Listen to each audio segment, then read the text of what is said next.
Yeah, mistakes with applications are usually just careless errors. You know, every year we read essays that state that, you know, that the University of Connecticut is their dream school when they're applying to the University of Hartford. Or, you know, so they'll just switch schools out. And it's pretty clear that they haven't had somebody else look at an essay that they've written. And we recommend that anything that's written, they let 4 or 5 other people look at it and read it. And not just for content, but also for errors that they may have made. You know, does it really describe them? The question I put to students is, if somebody was reading this, a friend of yours, who didn't know you, would they say, is this an accurate, you know, portrayal of who you are? Or is this really just not doesn't have very much depth?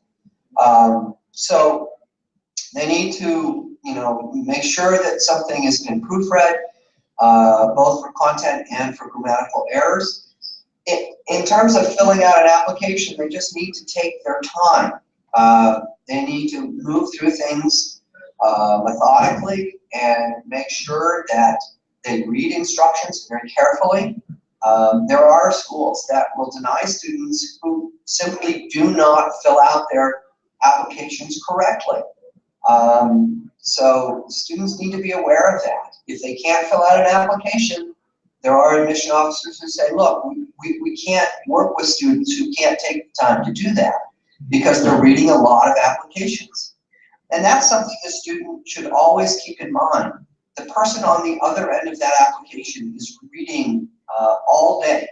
And so when you force them to stop and retrace steps because something hasn't been done correctly, it doesn't look well. You know, you don't look well because of that. So I guess those are the mistakes that we find most often.